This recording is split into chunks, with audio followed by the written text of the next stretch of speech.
Au commencement, un souffle, une voix. La page se tourne, révèle les choix. Retour à la source, chercher le sens dans les récits de la Genèse.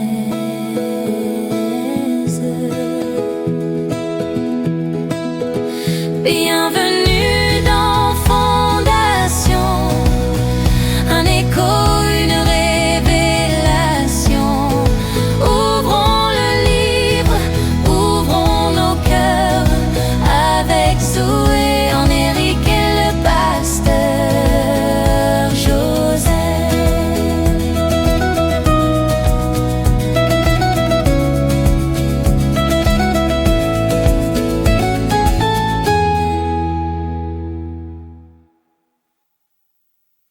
Bonjour à tous et bienvenue à nouveau dans Fondation, le podcast dans lequel nous plongeons ensemble, épisode après épisode, dans les profondeurs de la parole de Dieu, pour y puiser les vérités et clés fondamentales, sur lesquelles nous devons bâtir nos vies au quotidien.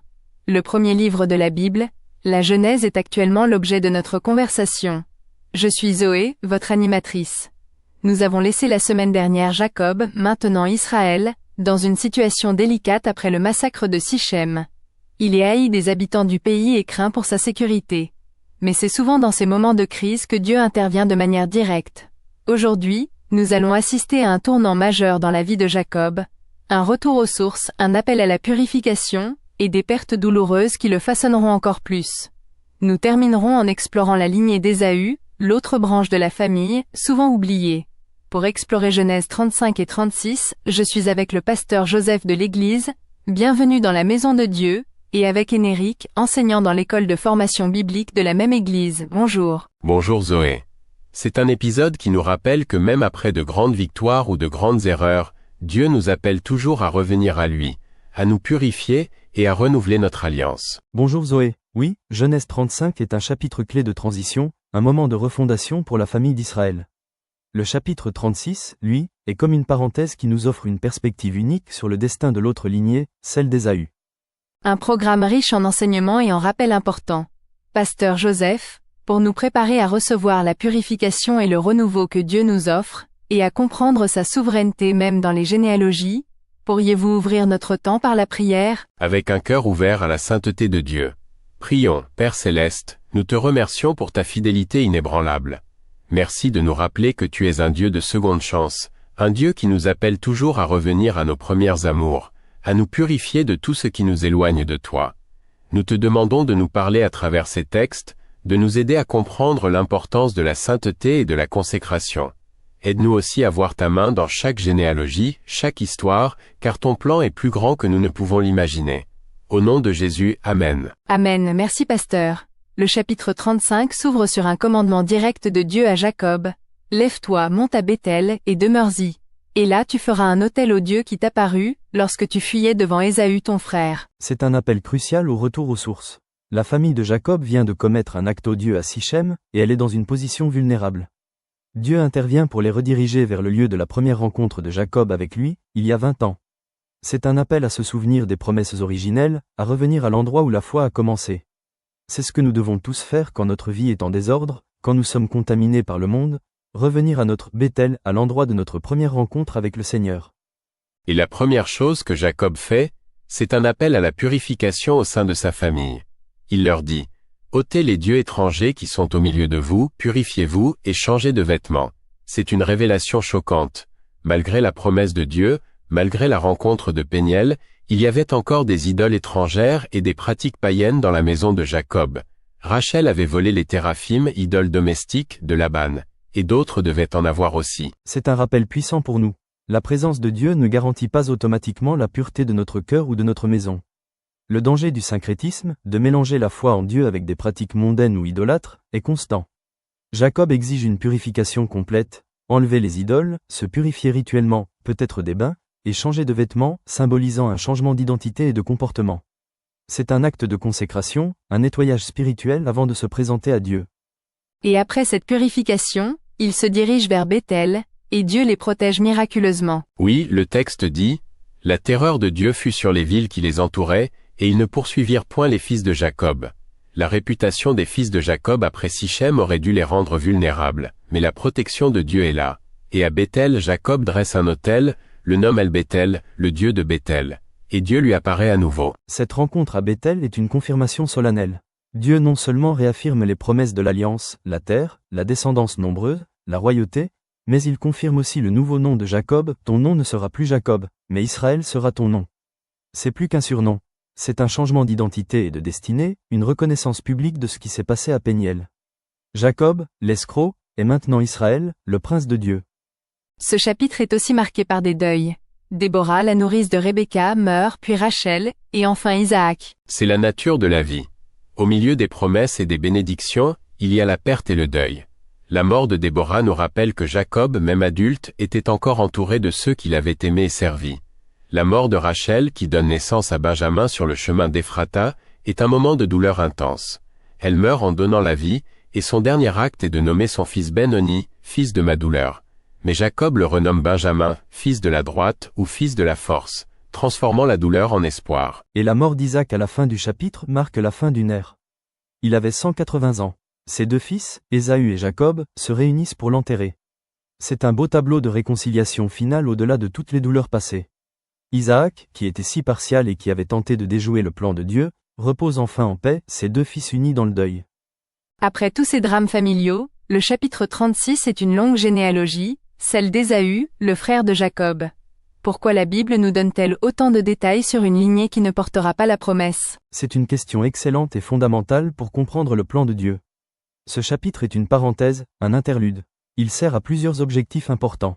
Premièrement, il montre l'accomplissement de la bénédiction qu'Isaac a donnée à Ésaü en Genèse 27. Tu vivras de ton épée et tu serviras ton frère. Mais quand tu te révolteras, tu briseras son joug de ton cou. Ésaü est devenu un peuple puissant, les Édomites. Deuxièmement, il distingue clairement les deux lignées. La Bible est très précise sur les généalogies. Elle nous dit que la promesse ne passera pas par Ésaü, mais par Jacob, et elle nous montre la destinée de chaque branche. Ésaü et ses descendants sont décrits comme des chefs de famille, puis comme des ducs, chefs de clan, et enfin comme des rois. La promesse de royauté donnée à Jacob s'accomplit aussi pour Ésaü, mais d'une manière différente. La Bible établit le royaume d'Édom comme une nation distincte. Troisièmement, cela prépare le terrain pour les relations futures entre Israël et Édom. L'Édom est un voisin constant d'Israël, souvent un ennemi.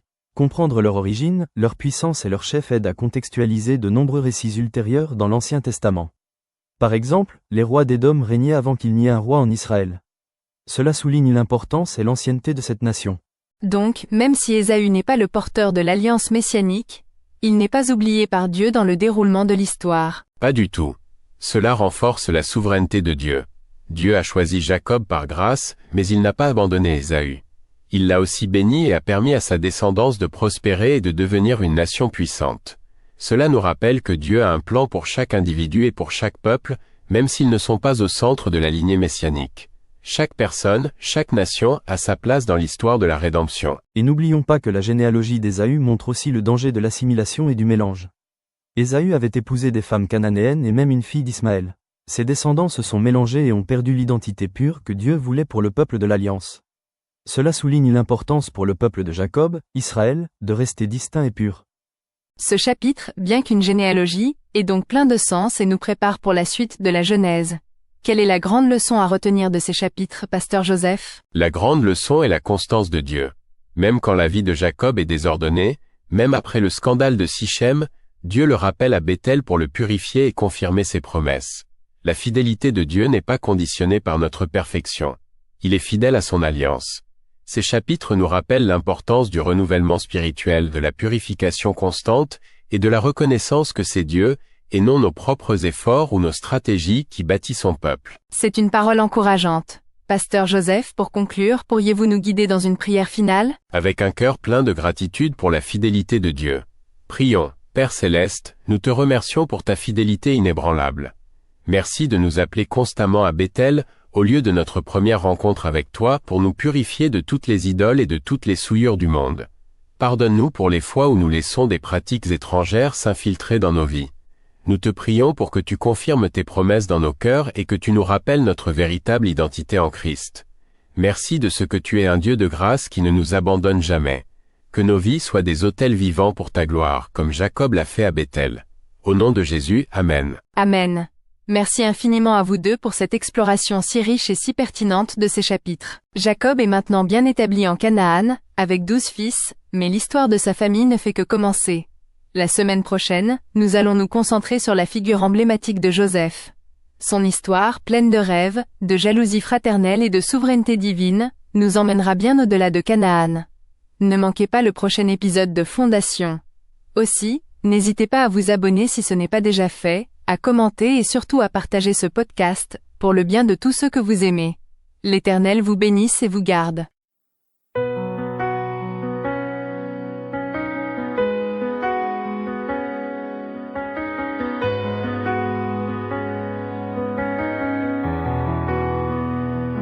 La conversation se termine ici, mais la parole résonne à l'infini. Une graine plantée, une question qui naît pour éclairer toute la semaine. Qu'as-tu reçu? Que vas-tu garder? Dans ce monde va porter la lumière. Rendez-vous au prochain chapitre de nos fondations. Que la grâce et la paix guident vos pas et vos